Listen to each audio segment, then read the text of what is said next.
বিএফডিসিতে সাংবাদিকদের সঙ্গে অসদাচরণ, হামলা ও প্রাণনাশের হুমকির অভিযোগে মানববন্ধন ও বিক্ষোভ করেছেন মাল্টিমিডিয়া বিনোদন সাংবাদিকরা। একই সঙ্গে দোষীদের গ্রেপ্তার ও দৃষ্টান্তমূলক শাস্তির দাবি জানিয়েছেন তারা। বাংলাদেশ চলচ্চিত্র উন্নয়ন কর্পোরেশনের প্রাঙ্গণে এ মানববন্ধন অনুষ্ঠিত হয়। সাংবাদিকরা নিরাপদ কর্মপরিবেশ নিশ্চিত, অভিযুক্তদের দ্রুত গ্রেপ্তার এবং দৃষ্টান্তমূলক শাস্তির দাবি জানান। পাশাপাশি জানিয়ে দেন, ঘটনার বিচার না হওয়া পর্যন্ত বিএফডিসিতে কোনো ধরনের সংবাদ সংগ্রহ করবেন না তারা। মানববন্ধন শেষে বিএফডিসির ব্যবস্থাপনা পরিচালক, বাংলাদেশ চলচ্চিত্র শিল্পী সমিতির নির্বাচন পরিচালনা কমিটি এবং তেজগাঁও শিল্পাঞ্চল থানায় পৃথক লিখিত অভিযোগ জমা দেন সাংবাদিকেরা।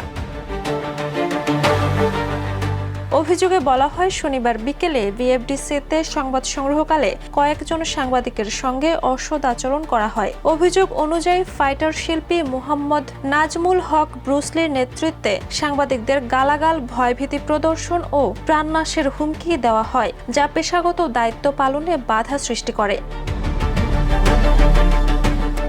লিখিত অভিযোগে ঘটনার নিরপেক্ষ তদন্ত, দোষীদের বিরুদ্ধে আইনগত ব্যবস্থা, সাংবাদিকদের নিরাপত্তা নিশ্চিত এবং সংবাদ সংগ্রহে বাধা ও হয়রানি বন্ধে কার্যকর পদক্ষেপ গ্রহণের দাবি জানানো হয়। একই সঙ্গে বৈধ পরিচয়ধারী গণমাধ্যম কর্মীদের বিএফডিসিতে প্রবেশ নিশ্চিত এবং অনিবন্ধিত ব্যক্তি, ইউটিউবার ও কন্টেন্ট ক্রিয়েটরদের সংবাদ সংগ্রহের উদ্দেশ্যে প্রবেশ সীমিত করার আহ্বান জানানো হয়। মানববন্ধনে অংশ নেওয়া সাংবাদিকেরা বলেন, বিএফডিসিতে নিরাপদ, স্বাধীন ও নির্বিঘ্ন কর্মপরিবেশ নিশ্চিত করতে সংশ্লিষ্ট কর্তৃপক্ষের দ্রুত ও কার্যকর পদক্ষেপ এখন সময়ের দাবি।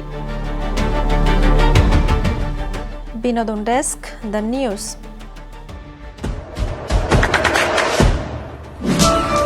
দেশে দেশে সবার সাথে, দ্য নিউজ।